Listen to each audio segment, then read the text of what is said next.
Alrighty, hello ladies and gentlemen, welcome to the show, Serving Nerve, where we talk about whatever we want, and today we're going to be going through more fat acceptance, body positivity, cringe compilations.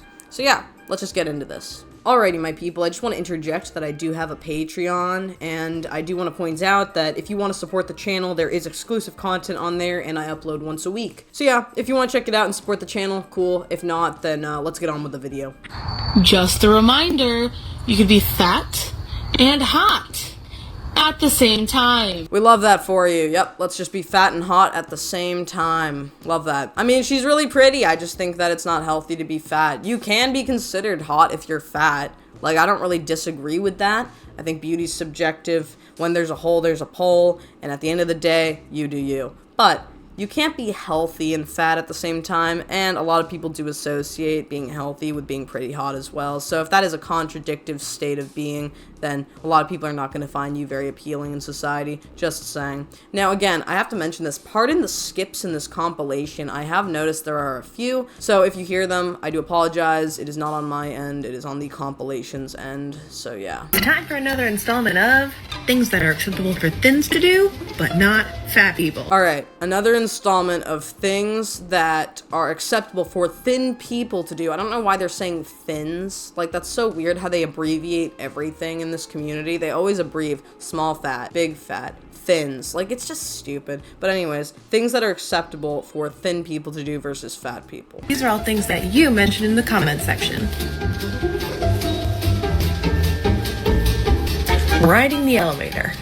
Taking the bus or calling a Lyft because you don't fucking feel like walking. That's just called being lazy, bro. You have the ability to take the stairs, you have the ability to walk, you have the ability to do things, normal things. That's just you being fucking lazy. Like, if you don't like it, then don't be lazy, okay? Literally, you're feeding into a stereotype. Not all fat people do this, by the way. I've seen fat people online deliberately want and talk about how they park their cars far out, the furthest part of the lot, so that they can get some extra steps in. There are non-lazy fat people out there. If you personally want to appeal to your laziness and, you know, not walk, that's a problem for you. Like, it's not just thin people who do this. It's just called you being lazy, dude. Also, stopping to have a little rest when walking.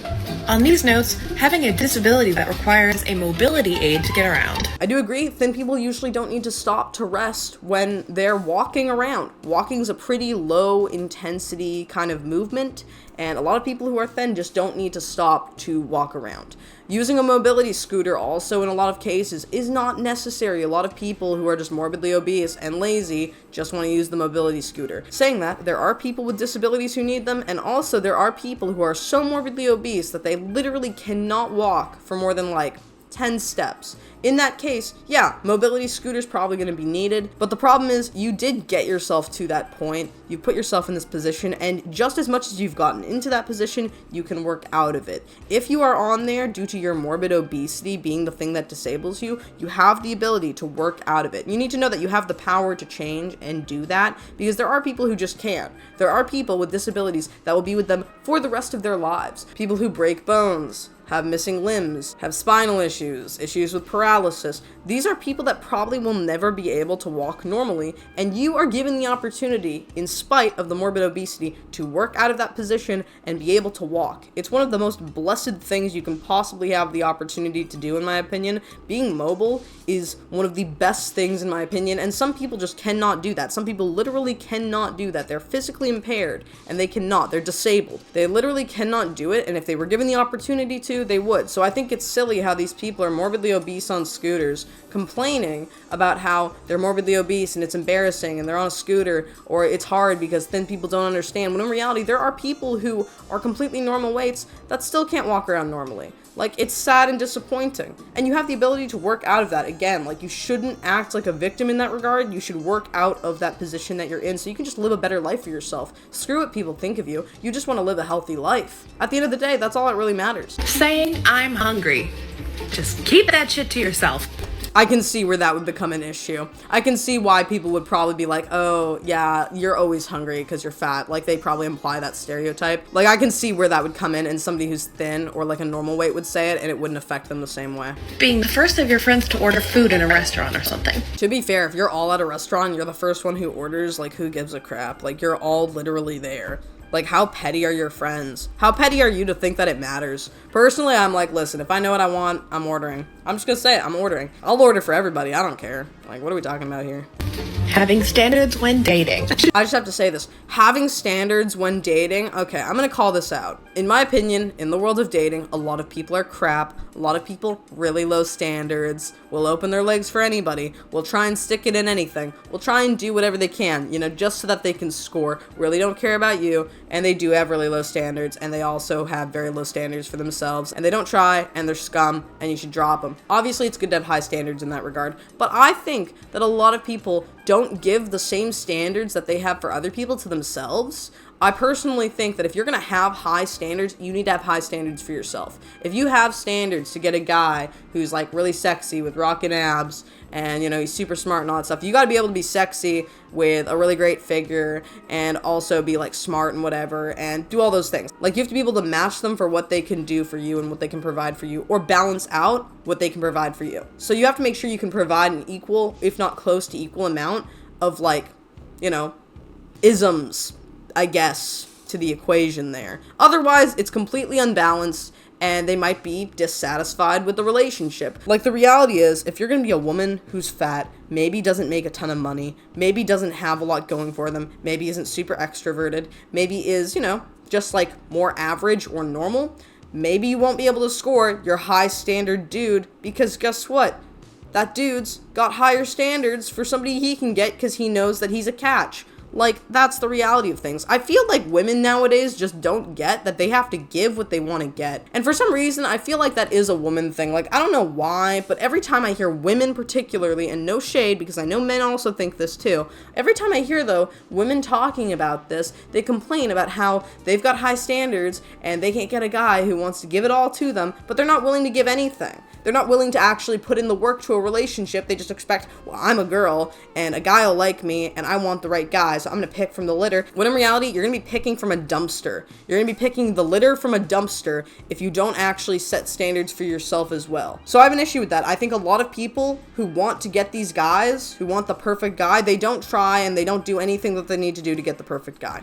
I'm just saying, my dudes. Way too high of a standard for what they can apply. Should just be grateful that he's even paying me any attention.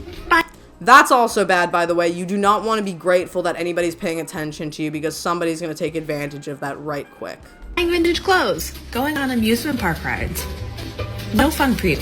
Not Again, sorry about the skips, but yeah, amusement park rides, well, if you don't like it, then, you know, lose some weight and then go to the amusement park. You know, these people complain, but it's like going to the amusement park is already a privilege. To be able to afford going and having public access to a park is already a privilege, and then the fact that these people complain about this optional thing that they can do because they chose to become morbidly obese and not be able to fit in that space, like, it just blows my mind and is so cringy and stupid, because you have options here. You can choose not to go to the park, you can choose to lose some weight and then go to the park, or you can choose to go to the park, then complain on TikTok about it when you can't fit on the rides. Like, what would you rather do? Personally, if I were going to go to the amusement park, which I don't know if I would, because I'm kind of cheap, but like, if I were to hypothetically go to the amusement park, I would certainly make sure that I'm not morbidly obese, so much so that I can't fit on the rides when I attend. Or I just wouldn't go. Like, it's just that simple. talking openly and publicly about wanting to be pregnant. I mean, there's no shade if you want to be pregnant. Now, to be fair, you do probably have a higher risk of specific medical conditions like blood pressure issues,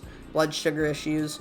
Maybe gestational diabetes is a higher risk if you're, you know, obese and you're trying to get pregnant. Maybe you'll want to gain less weight than with a typical pregnancy or whatever because you're already bigger or something. I don't know. I'm not a medical professional, but there's no shame in wanting to be pregnant. Now, the diet that you're going to be on if you're pregnant is obviously a concern, because if your diet's already bad enough to put you in morbid obesity territory now, how bad is it going to be for the kid that's going to be growing inside of you? Like, I know a lot of women think, oh, I'm pregnant, I can let myself go and all that stuff, but personally, I think that when you're pregnant, you want to be in the healthiest zone possible. No drinking, no smoking, no eating crap. You're going to be eating healthy, you're going to be exercising, being physically active, literally until that kid pops right out of you, and then you can get back to your more normalized habits. But I think that if you've got a fetus growing inside of you, you probably want to be as healthy as humanly possible for that fetus's development. So, I don't know. I'd be worried just on the basis of, like, am I healthy? Am I in a good position now to have a kid? Is the kid developing in a healthy way in my body? Like, that kind of vibe. Because I feel like a lot of people, they don't really think like that. They think, oh, Ben and Jerry's every night because I'm craving it, and gain, like, 50 to 70 pounds when I'm pregnant, and blah, blah, blah. And it's just ridiculous. A lot of women just do really dumb things for some reason when they're pregnant. Like, on the basis of nutrition and exercise and health, they make really foolish decisions for no reason.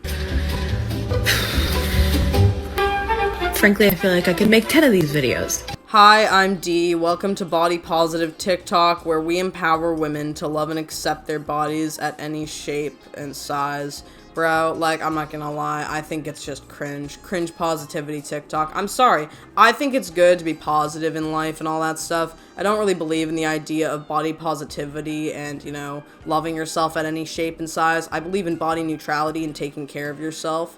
And if that means, like, losing weight or gaining weight when you need to lose or gain weight, then you have to do that in order to live a healthy and long-standing life and appeal to that body neutrality. I'm more in line with that. I don't believe in getting in a bikini, getting on camera, and then talking about loving yourself. I think it's not going to lead you to actual happiness in life, but that's just my personal opinion. I'm going to need you to hit that follow button. I also hate when people ask that. You'll see me never on this channel asking for you to like and subscribe, because I literally would rather have nobody like and subscribe than actually have to ask you guys to like and subscribe. It's just so cringy and annoying. The queens out here loving themselves at any size and gaining the confidence to wear whatever they want, do whatever you want. I don't understand. See, it's like nobody cares. Literally nobody cares. You can do whatever you want and nobody will give, like, 2 flips of a bird. Most people only care if you put stuff online and then you complain about your problems online and they're all self-induced problems. That's when people start caring. Outside of that, most people are not going to bat an eye if you just want to live your life and go outside in a bikini. Just saying. Anyways, my people, that's the video. Tell me what you think in the comments below. Do you agree? Do you disagree? What do you think about this? And yeah, that's it. So I hope y'all enjoyed, and I'll see you all next time. It has been lovely. Slater.